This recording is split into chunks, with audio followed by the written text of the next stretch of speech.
दोस्तों स्वागत है आप सभी का एक और न्यू वीडियो में। दोस्तों आज की इस वीडियो में क्लास 10 वालों का पाठ नंबर 4 जिसका नाम है द्विघात समीकरण, इसके बारे में पहले हम थोड़ा सा थ्योरी पढ़ेंगे। उसके बाद जो कल के लेक्चर में हम इसके जितने भी PYQ बना है उसको पूरे को बता देंगे। तो पहले तो हम चलते हैं द्विघात समीकरण के बारे में, इसका थ्योरी जानते हैं। जैसे आप लोगों ने द्विघात समीकरण के बारे में मैं बहुपद में ही बताया हूँ कि द्विघात क्या होता है। जैसे वहाँ पर द्विघात बहुपद पढ़ा है, तो द्विघात बहुपद को ही जब दो पक्ष कर देते हैं, दो पक्ष क्या होता है, जैसे द्विघात बहुपद जो भी हो, जैसे मान लीजिए ax² bx+c, ये होता है द्विघात बहुपद। जब हम इसे दो पक्ष कर दें यानी जीरो को इक्वल कर दें तो उसे ही हम बोलते हैं समीकरण। तो अब यहाँ पर चूंकि ये द्विघात है और ये रिलेटेड कर रहा है समीकरण को, तो यहाँ से हम बोलेंगे कि ये क्या है, द्विघात समीकरण। तो सिंपली द्विघात समीकरण होता क्या है, जैसे बहुपद जानते हैं आप लोग, द्विघात बहुपद क्या होता है, जिस पे चर की अधिकतम घात 2 तो उसे बोलते हैं द्विघात बहुपद। और सिंपली जब हम दो पक्ष कर देते हैं उसमें, जैसे देखिए एक पक्ष इधर एक पक्ष इधर, तो जब दो पक्ष हो जाता है तो उसे बोलते हैं समीकरण। दोनों को जब मिला दिए तो हो गया द्विघात समीकरण। द्विघात समीकरण का उपयोग प्रयोग बहुत जगह मिलेगा, आप लोग को टेंशन लेने की कोई बात नहीं है। एक चीज और बता दें, जैसे जब हम इसको पढ़ते हैं द्विघात समीकरण के बारे में, अब इसमें कुछ कुछ चीजें होती हैं। जैसे आप लोगों को ये पता होना चाहिए कि जितना घात होता है उतने इसके शून्यक मिलेंगे, तो यहाँ पर शून्यक निकालना बहुत ही आसान है, ठीक है। तो द्विघात समीकरण में इतना ही। जैसे मान लीजिए कोई हम कह दे रेक्टेंगल है, या फिर हाँ रेक्टेंगल ही लेते हैं, कोई रेक्टेंगल है, मैंने कहा भैया एक साइड x है, एक साइड x+1 है और इसका एरिया 200 है, तो इसका साइड कितना होगा। तो ऐसे सभी तमाम सारे सवालों का उत्तर द्विघात समीकरण के माध्यम से दिया जाता है। द्विघात समीकरण, एक चीज और बता दें, इसमें का 4 नंबर का एक प्रश्न ऐसा होता है कि जो हर बार किसी न किसी सेट में बन ही जाता है। वो वैसे भी जितना भी प्रश्न बन सकता है सबको बताएंगे, ओके। तो द्विघात समीकरण पे केवल हम इतना ही आपको बताने वाले थे कि सिंपली द्विघात बहुपद जो होता है वही द्विघात समीकरण बन जाता है। कब, जब हम उसमें जीरो बराबर कर देते हैं, बराबर 0 = 0 लगा दें। अब एक चीज, जैसे कोई भी द्विघात समीकरण ले लें तो इसका कुछ ना कुछ शून्यक आएगा। तो देखिए द्विघात समीकरण के शून्यक को निकालने का देखिए कौन कौन सा विधि है। पहला विधि तो हम भैया जानते हैं, गुणनखंड विधि, गुणनखंड विधि, गुणनखंड विधि। अब हम दूसरा विधि जानते हैं पूर्ण वर्ग विधि, पूर्ण वर्ग विधि। तीसरा होता है आप सभी का, तीसरे को हम बोलते हैं श्रीधराचार्य विधि, श्रीधराचार्य। अब देखिए 3 होता है, ये कट गया है, आप लोगों को नहीं पढ़ना है, आपको सिर्फ और सिर्फ पढ़ना है गुणनखंड विधि। तो मैं एक चीज और बता दूं, जैसे श्रीधराचार्य का जो फार्मूला होता है x बराबर -b + -√b² -4ac/2a। अभी हम इसको रिलेटेड करेंगे तो आप लोग ध्यान दीजिएगा। श्रीधराचार्य का फार्मूला वैसे यही होता है, अगर मान लीजिए आपको हो भी कहीं आ भी गया तो आप लोग इसी पे रख के यूज कर लेंगे। ABC क्या होता है सब पता ही है, यहाँ पर क्या है ABC, कोई भी एक वास्तविक नंबर ले लेते हैं, ठीक है। और यहाँ से क्या करेंगे, जो x है ये चीज चर है, आप सभी को ये सब तो मैं बहुपद में ही बताया हूँ। ABC सब कुछ यहाँ दिया है, x की वैल्यू यहाँ से फाइंड हो जाएगी। तो इस प्रकार से आप कर सकते हैं अगर मान लीजिए आपको मन कर रहा है तो, नहीं तो फिर अगर सिंपली यही विधि हम आपको बताते हैं। तो अब यहाँ पर हम ये समझते हैं इसके आगे कि गुणनखंड विधि से कैसे सॉल्व होता है। देखिए कोई भी गुणनखंड जो होता है, वैसे गुणनखंड मैं पूरी बढ़िया से बता चुका हूँ। आप लोगों को मैं यही रिकमेंड करूँगा कि आप लोग मेरे पुराना लेक्चर क्लास 10th का ही इसी बार पढ़ाया हूँ। पुराना इसलिए कह रहा हूँ क्योंकि वो पुराना हो गया, तो उसको जो है आप लोग क्या कर सकते हैं, वहाँ से जाकर 2-3 लेक्चर होगा 8-8 10 मिनट का, 2-3 बार अगर गुणनखंड होता है सब सीख लीजिए। जैसे देखिए यही अगर फैक्टर इसी का हम करना रहे हमको, तो ax² + bx+c = 0। देखिए जो भी फैक्टर होता है वो डिपेंड करता है केवल और केवल इस नंबर पर, यहाँ का नंबर और यहाँ का चिन्ह। तो यहाँ का चिन्ह जो है केवल 2 मॉडल का हो सकता है, भाई या तो प्लस बन सकता है या तो माइनस बन सकता है, या तो प्लस या तो माइनस। तो प्लस में अगर मान लीजिए यहाँ प्लस हुआ, ओके, तो कोई बात नहीं, प्लस ये रिप्रेजेंट करता है कि जो भी इसका खंड मिलेगा, यानी जो भी इसका मल्टीपल होगा, जैसे यहाँ जोड़ने पर लाते हैं ना, तो जो भी है, जो आप लोगों को मैं यही बता रहा था कि जो फैक्टर मिलता है, जैसे किसी भी द्विघात समीकरण को जब हम सॉल्व करते हैं तो उसका गुणनखंड मिलता है, यानी फैक्टर हुआ है वैल्यू जिस पर पूरा मान 0 हो जाए। तो यहाँ पर जो है उसी को हम तलाशने के लिए दो मेथड पे पहुंचे थे। एक देखिए, यहाँ पर प्लस हो सकता है, तो प्लस का यहाँ से हो जाएगा कि खंड जो भी मिलेगा जोड़ने पर, यहाँ जो माइनस है तो मिलेगा किस पर, घटाने पर। एक चीज़ और ध्यान दीजिएगा, जो यहाँ का साइन होता है, यहाँ का साइन, इससे कोई भी मतलब हमको नहीं होता है, कोई भी मतलब नहीं होता है। पर ध्यान ये देना है कि वो जैसे काम कर रहा है उसी तरह आपको करना पड़ेगा। देखिए मैं बताता हूँ, 2 एग्जाम्पल बताऊंगा जो कि इसी से रिलेटेड रहेगा, इसका अभी नहीं बताएंगे। जैसे देखिए मैं लिख दिया x² प्लस 10x प्लस 25, यहाँ पर मैं लिख देता हूँ x² माइनस 14x प्लस 40। अब देखिए जब इसका खंड बनेगा तो x² प्लस, अब यहाँ देखिए 25 है ना, और यहाँ कितना है 10, तो 5 प्लस 5 x प्लस 25, यहाँ पर आ जाएगा x² माइनस, अब देखिए 10 प्लस 4। मेरी कहने का मतलब ये था कि ये प्लस और ये माइनस फैक्टर पे कोई काम नहीं करेगा, फैक्टर पे मेन काम यही करेगा कि जोड़ने पर।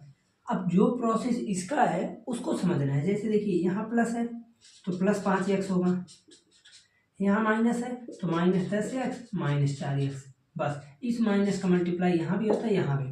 तो मैं जब ऑफलाइन पढ़ाता था, तो ऑफलाइन में चूँकि मैं पढ़ाया हूँ लगभग 2 साल से ऊपर पढ़ाने वाला था, बट यहाँ पर आ गया तो ऑनलाइन भी चलाते हैं।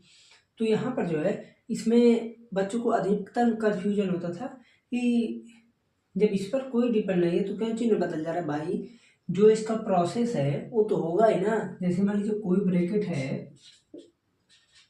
अब ऐसे अगर माइनस है तो ये अपना प्रोसेस करेगा ही, ठीक है ना। आपको ध्यान ये देना है कि जो भी प्रोसेस इसका है वो चिन्ह का होगा, लेकिन मेन फैक्टर का काम लास्ट वाला ही करेगा। तो सिमिलरली यहाँ पर भी उसी प्रकार से होगा। देखिए इसमें जो है आप लोगों को केवल 2 ही 3 चीज़ पढ़ना है। एक फैक्टर के बारे में बढ़िया से पढ़ लेना कि 4 प्रकार के फैक्टर होते हैं। एक ये हो गया ना प्लस माइनस, उसके बाद इस प्लस में भी 2 बनते हैं, इस माइनस में भी 2, प्लस में के दोनों 2 को बता दिए, माइनस में भी दोनों 2 वैसे ही होती है। तो यहाँ से जो है आपका ये बन गया। अब हम आगे बात करेंगे मूलों की प्रकृति के बारे में। इसमें जो है बढ़िया क्वेश्चन बनता है, हर मॉडल हर सेट में 1 नंबर 2 नंबर, इसमें यही चांसेस है 1 नंबर से लेकर बड़ा प्रश्न 6 नंबर तक भी बन सकता है, कोई में भी बन सकता है, 1 2 4 जो भी होता है। ओके, तो इसे हम इरेज करते हैं। उसके बाद चलते हैं हम अगले टॉपिक पर जो है मूलों की प्रकृति। अब हम शुरू करते हैं मूलों की प्रकृति। चूँकि ये टॉपिक जो है इसमें ज़्यादा बच्चों को कन्फ्यूजन रहता है कैसे कहाँ से क्या चीज़ आ रहा है, तो इसीलिए मैं सोचा कि क्यों ना इसको हम पूरे बढ़िया से शुरू करते हैं, एकदम बाकायदे का। देखिए टाइम भी ये नहीं है कि ज़्यादा लगेगा, इसमें बहुत कम टाइम लगेगा। देखिए जैसे जब हम इसका स्टैंडर्ड फार्मूला देखते हैं, ax² plus bx plus c equal to 0, आप लोग ध्यान दीजिएगा। तो ये होता है आपका द्विघात समीकरण का स्टैंडर्ड फार्मूला, यानी मानक रूप। तो जब कभी भी मानक रूप को हम सॉल्व करते हैं, जैसे जब हम मानक रूप से x की वैल्यू को फाइंड करते हैं, तो x बराबर -b, जो श्रीधराचार्य फार्मूला होता है वही मिलता है, √b² - 4ac बाई 2a। देखिए ये चीज़ यहाँ से आता है फार्मूला। मैं इसको प्रूव किया हूँ कैसे होता है। अगर मान लीजिए मैं क्लास 10th का जब अब की बार पढ़ा था तो प्रूव नहीं किया था, क्योंकि बहुत ही जटिल है, कॉम्प्लिकेटेड।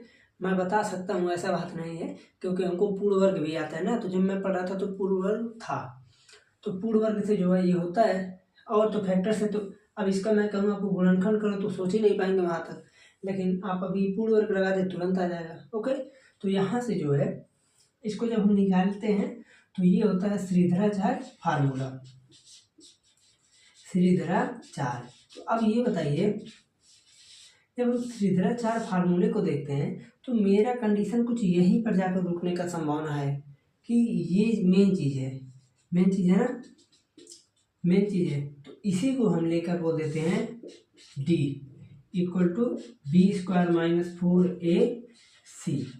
इसी को हमने क्या बोल दिया, विविक्तिकर। ओके, तो इसका हिंदी हो जाएगा विविक्तिकर। इसे विविक्तिकर बोलते हैं, रिप्रेजेंट करते हैं डी से।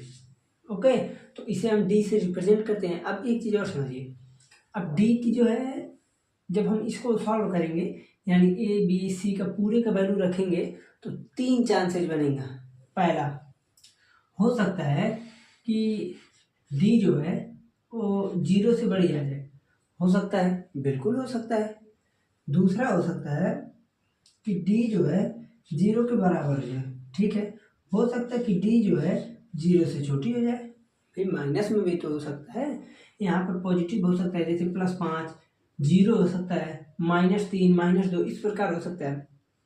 एक चीज़ और बता दें, जैसे यहाँ पर जो जब हम इसको निकालते हैं तो इसी को हम जैसे इसको बोलते थे सिंपली विविक्तिकर।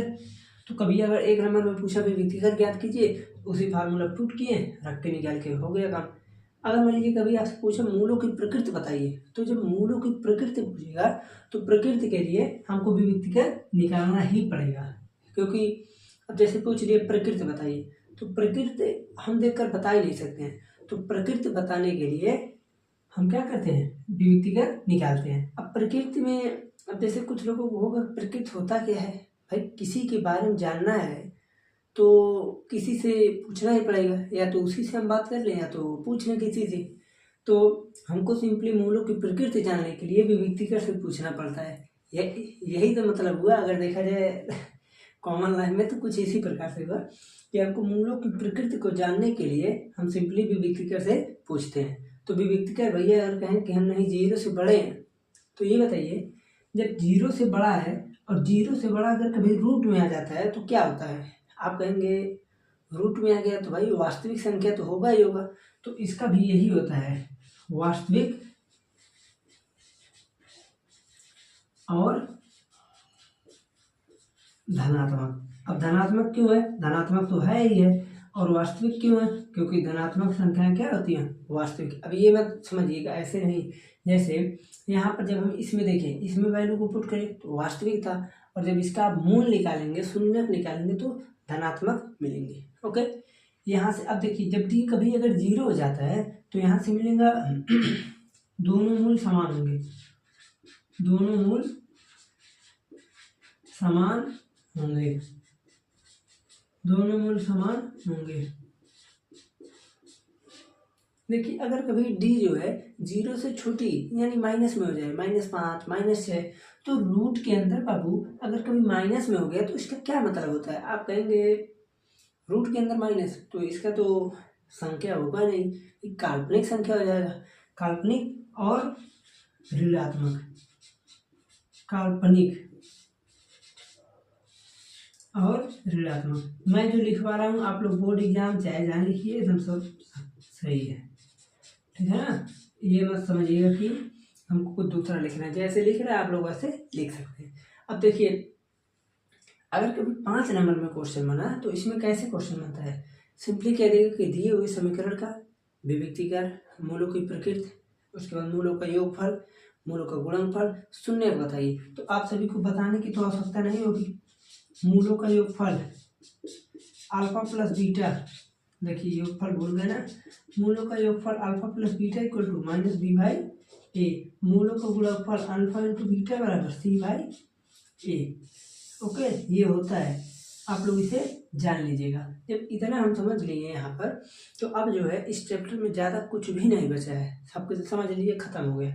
ओके, तो द्विघात समीकरण में बहुत ही छोटा टॉपिक है। वैसे भी अगर क्लास 10th का देखा जाए तो प्रत्येक चैप्टर बहुत ही छोटा है। अगर कोई सही पढ़ने वाला रहे, मन से पढ़ने वाला रहे, तो इसका सिलेबस ख़त्म करने में बहुत कम समय लगेगा। ओके, एक चीज़ और, आप लोगों को अब चूँकि पेपर बहुत ही करीब आ गया है तो सिंपली करना क्या है, जो आप लोग NCERT पढ़े हैं एक बार उसी को रिवीजन तो हमको लगता है कर ही रहे होंगे, रिवीजन कर लीजिए, कोई बात नहीं। अब जो है थोड़ा थोड़ा PYQ देखना स्टार्ट कीजिए। अब पीवाईक्यू में आपको देखना क्या है, हम जो है अगर आप किताब से देखते हैं पीवाईक्यू प्रश्न अनसॉल्व से देखते हैं या पीटीआर फॉलो करते हैं तो बहुत बेहतर है। अगर मान लीजिए आप नहीं मन कर रहा है तो कोई बात नहीं, आप जो है हम क्लास 10th का जो है लगभग 60 लेक्चर बता चुके हैं, क्लास 10th का 60 लेक्चर बता चुके हैं, तो आप लोग जो वहाँ से इसको देख सकते हैं। एक प्रश्न, एक पीवाईक्यू, एक क्वेश्चन, यानी एक पीवाईक्यू एक लेक्चर में बताएं। एक चीज़ और बता दें भैया, देखिए पूरा प्रश्न पीवाईक्यू नहीं है, मैं पहले ही बता दे रहा हूँ, कुछ प्रश्न उसमें इम्पॉर्टेंट भी हैं जो आने का चांसेस है, किसी अन्य बोर्ड में आया है लेकिन यहाँ पर अभी तक मेरे दृष्टि से नहीं आया है, बट चांसेस है। ठीक है, तो आप लोग ये ना कहिएगा कि कह दिए तो ऐसा नहीं, ऐसा नहीं, आप लोग इसे देख सकते हैं। बहुत ही बढ़िया प्लेलिस्ट है, आप लोग को देख लीजिएगा बढ़िया से। अच्छा लगेगा तो भाई शेयर तो करना स्वाभाविक है, लाइक वाइक करते रहिएगा, और अगर कोई समस्या आती है तो कमेंट में ज़रूर बताइएगा। ठीक है, चलते हैं, मिलते हैं कल के लेक्चर में इसके पीवाईक्यू के साथ।